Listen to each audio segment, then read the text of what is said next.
आदरणीय दर्शकों, कहानियाँ हर मन को लुभाती हैं और बच्चों को ख़ास तौर पर। हम सब वो सौभाग्यशाली हैं जिनके हिस्से दादी नानी की कहानियाँ रही हैं, लेकिन आज की पीढ़ी के बच्चों के हिस्से ये कहानी अब नहीं है।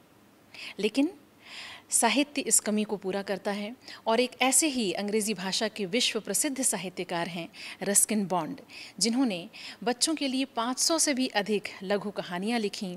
आपने अनेक संस्मरण लिखे, उपन्यास लिखे, कविताएं लिखीं।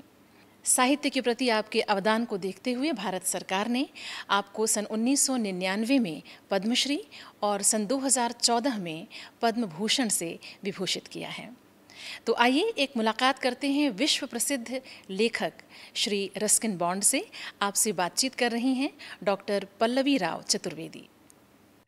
Good morning, Mr. Bond. How are you doing? Good morning. I'm fine. Up here in the hills, nice and sunny outside, but a bit chilly inside. Nice to be talking. This is when it probably starts getting really cold, and for us, the winter that you're talking about is already peak winter for the rest of the country. Right. Yes, I think you have to wait a little longer. Right. So how have you been this pandemic? How has it been for you, locked in at home? Yeah. Well, have you ventured out? Somehow, not much, very little. But then writers usually work from home anyway. So I've been lucky in that sense. Done quite a lot of writing during this long period of confinement, and lots of reading, lots of sleeping. Wow. So that's been too bad. Lovely. So, sir, as you know, we are embarking on a beautiful 7-day literature, art, and music festival. This is the first children's literature festival that Get Set Parent in association with Vishwarang we are hosting. And I'm so excited that you are the first speaker and you are going to be formally inaugurating our festival today. So children, we are going to get into a beautiful discussion with the one and only Mr. Ruskin Bond. But before that, may I request you, sir, to kindly declare the festival open. Thank you. And it's great to be taking part in a children's literature festival. And I take great pleasure in declaring it open, this festival of literature, arts, and music. It's called the Get Set Parents Festival. So parents do get set and make sure your children can take part in it. Your focus was always on writing for children specifically. And how did the love for children's literature come about for you? Yes, well, when I started out, when I was 16 or 17, I took myself very seriously and I was writing for adults. Okay. I see. As a young man, I was writing for adults, and it was only when I reached middle age, when I was about 40, that I began writing seriously for children, specifically for children. Otherwise, there were always stories written even in those early years, which were suitable for children or could go into children's books, but they were written for the general reader. So I think it was only around 1970 that I wrote my first book, which was aimed specifically at young readers, meant for them. Otherwise, I was just writing for everybody. In a way, I'm still writing for everybody, but some of the stories are maybe more, are more popular with youngsters, and others maybe with older readers. So that's how the character of Rusty become older readers. Yeah. So when you started writing for children, you created Rusty? Well, Rusty was me. Rusty was the boy in my first novel, The Room on the Roof. Yes. Which was an autobiographical novel. It grew out of a journal I'd kept. And so Rusty, I called myself Rusty. Because at school everyone called me Dusty with a D, but I changed it to Rusty. Yeah. Better to have rust than dust. Of- So so Rusty sort of. So, your stories, whether it's for children or the adults, and the ghost story series, all of these prominently feature the hills. And I mean, the description is so delicious. It's almost like, we're feeling the chill, we're feeling, the sipping on hot chocolate, sitting on those wayside cafes.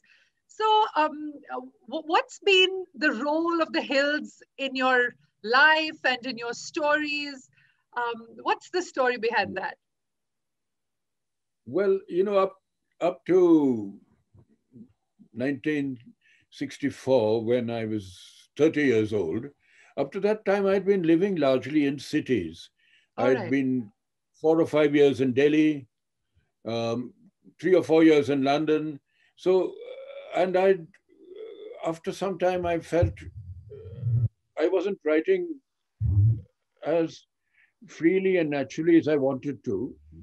And I thought I needed a physical change too. Okay. So I came up to live in the hills and I took a cottage outside Missouri. So this was a good 60, 70 years ago now. Um, and and things changed almost immediately. I became almost at once in touch with the natural world because this cottage was right in the forest. It's not the one I'm living in now. I've since had to move further up the hill. I see. Um, for the first 10 years in the hills, I was living almost in the forest. And that brought me closer to nature, to birds, to animals, to trees and wildflowers. And they became a part of my stories and a part of my writing. Yeah. So in a way, the natural world took over. And from being maybe um, just a writer, I became a nature writer too. And so a lot of my stories written off from that period onwards, you find that the element of nature is very much to the fore. So, do you think that's one of the major factors that makes you click with children? They kind of transport themselves into that magical world, when they're mostly disconnected from nature, living in cities. And do you think that Yes. really Well, works for children? of course, there have been many great writers who've written about city life. Mm. You take Dickens writing about London in the 19th century, or Satyajit Ray writing about life in Calcutta, Kolkata. or R.K. Narayan writing about life in Mysore. Malgudi. Yeah. So cities inspire you too. Hmm. So some writers thrive on city life, Yeah. uh, and because no two writers are the same anyway. Of So course. I guess we respond in different ways Yeah. to different kinds of stimuli. Yeah. So, And sir, for me, yeah. No, Please, please, please. yes, carry on. Hmm? Um, uh, at the same time, I grew up in a small town, Dehradun, which was really neither mountain nor plains. It's sort of in the foothills. And that too gave me a lot of material because of my many of my very early stories written in the 1950s, late 50s, set there in this small town, are still very popular Yeah. amongst the more popular of my stories. Tales like Night Train at Deoli or Time Stops at Shamli. A lot of people still like those. So I can't say that there is any. I think a writer should be able to write anywhere. So, sir, in the last so many decades, 6 or 7 decades, children's literature itself has had a transformative journey, both within India and internationally. What have been some of your observations regarding that? Like earlier, you know, when we were growing up, we had a restricted set of authors, you know, the more, you know, a few comics, a few authors. But today, I mean, it's huge. So what's your observation? You're right. In fact, when I was a boy, I found, as soon as I was a fluent reader, I was reading adult literature because there wasn't much in the way of children's literature, apart from the established classics. You know, we all read Alice in Wonderland and Treasure Island and others, but and then you went almost straight into reading, say, Agatha Christie or John Buchan. Yeah. So, and many can still do that. But now there's certainly also when I go back to the 1950s, 60s, in India, we didn't have publishers who brought out children's books. We were entirely dependent on what came in from Britain or America or other countries. Right. Very few children's books were being published, except maybe in Bengal, Kerala, maybe here and there, and regional, and that too in the regional languages. So, but that has changed now, and I think most of our better-known publishers in India also bring out books for children. They have a list of children's books, apart from importing or bringing in also a wide selection. So there is a lot to choose from. So kids can read, well, they can read Harry Potter or Roald Dahl or on the way to reading. So, sir, you know, going back to that point you touched upon, that, you know, writing is not it's not an overnight success story, and one needs to toil at it. It's supposed to be very lonely. Can you take us through a typical day in the life of Mr. Ruskin Bond? What is a typical day like, and how do you kind of bring in the discipline of writing into your schedule? Yes, well, mine is not a lonely life because I have a large adoptive family, and there's always somebody around. But I have my room to myself, and the early morning sun comes in, very welcome in winter. And I do most of my writing in the morning when I get up, before breakfast usually. So I do an hour or two in the morning, and that's the best time. Because later in the day, there'll be interruptions, you know. When the family is awake and people are knocking on the door or ringing the bell or the phone rings. So, or the postman comes. There are 101 things to do. Right. So every morning, you usually have time to yourself. And for a writer, it's probably the best time. Later in the day, you can do more routine work, you know, corresponding or getting in touch with your publishers or correcting proofs and, you know, things like that. But I think the original work, if you're writing a new story or working on a book, morning is best. But if I wake up... And do you write every day, sir? Do you write every day? I try to. I'm not too strict about it, but I'll be happy if I write 2 or 3 pages every morning. Oh, okay. And then at least my conscience is at rest. Right.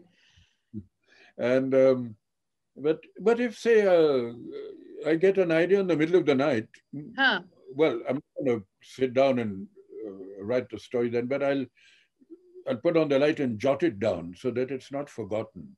So because you can get ideas anytime, during a walk, in bed or the kitchen. So it's useful then to make a note of it, or keep a notebook or paper handy so that you don't forget it, because that's something you may not be able to work on immediately, but it could be useful later on.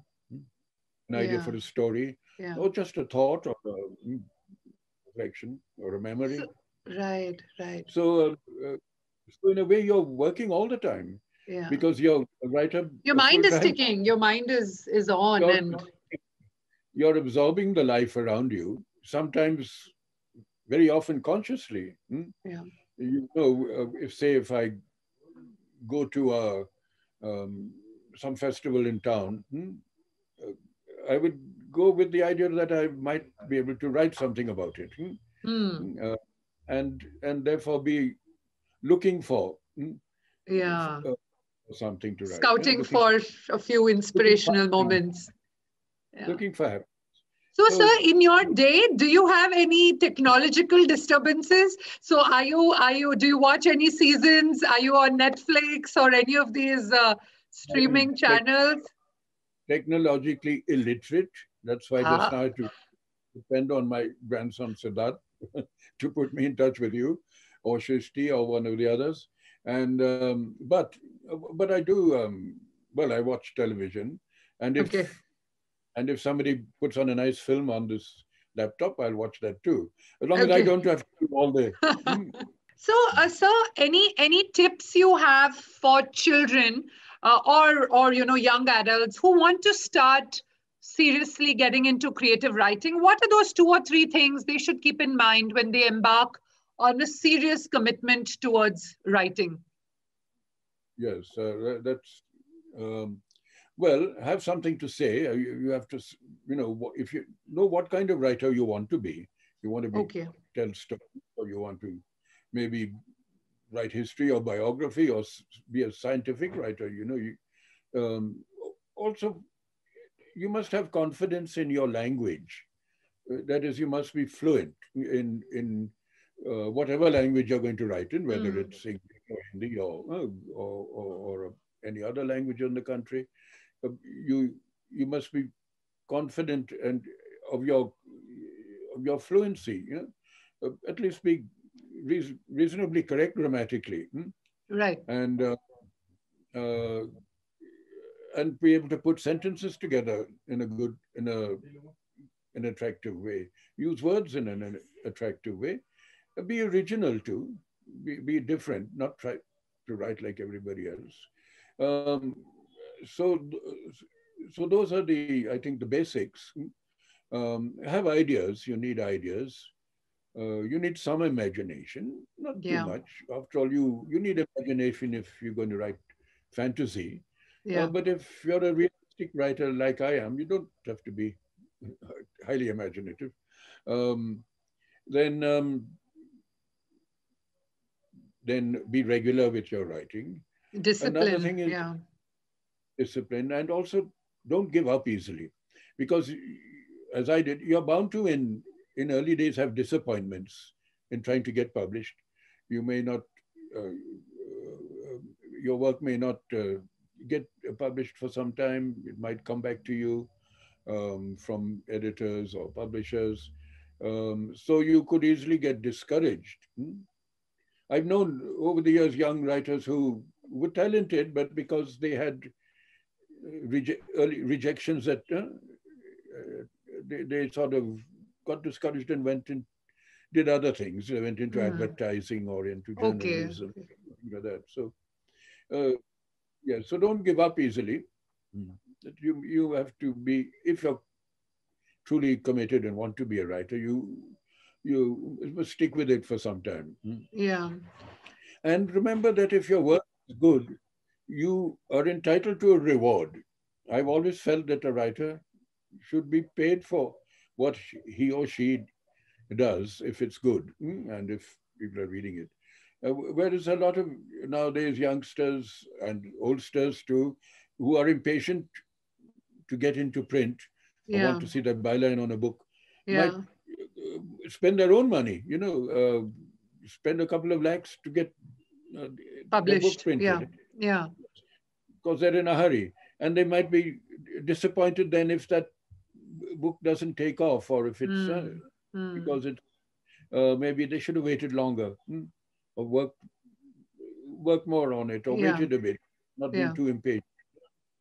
And then that first one flopping, they may not want to do another. Do another. So I think one should expect um, um, something in return.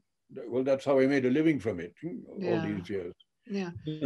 I So didn't get filthy rich, but I didn't stay filthy poor either. You know, I managed uh, to live off my writing of for the course, of greater course. part of my adult.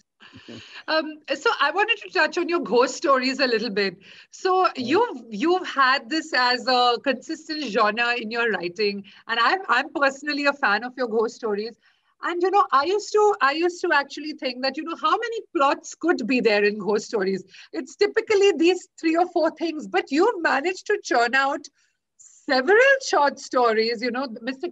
Captain Young was the book I was recently reading, and Ghost where is the stories, inspiration for ghost stories coming from? well, I Have think you they're had any personal encounters as well? I've not had any personal encounters. No? I have to now confess that I have never in my life met a ghost. I make them all up. Wow. I have fun doing so, and kids being scared a little. Although they um, sometimes a little girl complained to me. She said, "So I like your ghost stories, but they're not scary enough." She said, "Can't you make them more frightening?" So, but ghost stories are easy to write because you're just inventing a ghost. You're Inventing. dealing with real people. Um, and one of the first books I read as a boy when I was 8 or 9, which I remember, was called The Ghost Stories of an Antiquary by a writer called M.R. James. And he was a brilliant writer of ghost stories. Okay. And so I perhaps felt I should write the occasional ghost story myself, just explore that genre. But I haven't explored the supernatural world. I'm sure I'd be scared to death if I saw a ghost. So, but I do make them up. Yeah. No, and what I love about them is, you introduce the characters, you get so deep, and you have wound up the story sometimes in all of 4 pages. And it's like, you've been so succinct with your language, and the story has unfolded and folded, in flat 3 or 4 pages. That's amazing. I try to admit, a lot of people do believe in ghosts and see Yeah. them and have psychic experiences. So I try to imagine what it's like for them, maybe, and to put myself in their minds and see what they're seeing. Yeah. So it's interesting because, um, I mean, a lot of famous writers did believe in ghosts, including Right. Arthur Conan Doyle, who wrote the Sherlock Holmes stories. Sherlock He used Holmes. to Yeah, yeah. do seances and call up the dead. So, but I wouldn't want to get too far into it.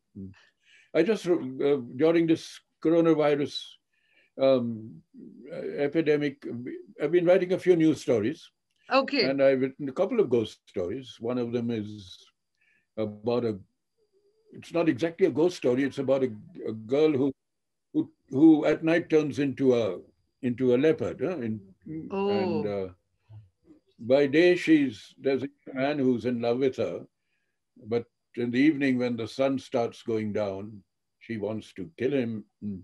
wow. And so there's quite a conflict going on. Wow. What's your advice to parents of the young generation, parents who are in their 30s today or 40s? Yeah, it is a problem because the world is so competitive now, isn't it? Yeah, Yes, and although there are far more avenues for careers open to you than there used to be. I mean, I remember when I finished school, most of the boys either they went into the army, or maybe they became engineers or teachers. They were very right, limited, right. and now there's so many career openings and things that you can do. But at the same time, the competitiveness is there because over the years, education has spread so much. And so, say 50 years back, when a few thousand kids were coming out of school looking for jobs, now Yeah, there'll be hundreds of thousands of of kids coming course. out of school Yeah, or, yeah, or college yeah. looking for jobs or a way to make a living. So it is difficult, and the pressures are there. So everybody wants their son or daughter to get over 90% in their exams. When I was at school, nobody got more than 70%. That was thought True. was the highest Oh, you could reach. hundreds commonplace these days, the way it appears. So what happens to somebody like me who just struggled to pass? You have to become a writer. That's They all that's left. become Mr. Ruskin Bond, the amazing writer, I guess. Who never could get through in maths. So, yeah. So it is difficult. But I would tell parents not to put too much pressure on their kids. But at the same time, a little pressure. Otherwise, I mean, after all, it's only natural for a boy or girl to prefer going to a party than to be going to class. Yeah. So you need a little reining in too. Right. So my sympathies with parents. After all, I depend on parents in a way, because even if a young reader wants to buy a book, he has to get the pocket money from his mom or dad. Absolutely.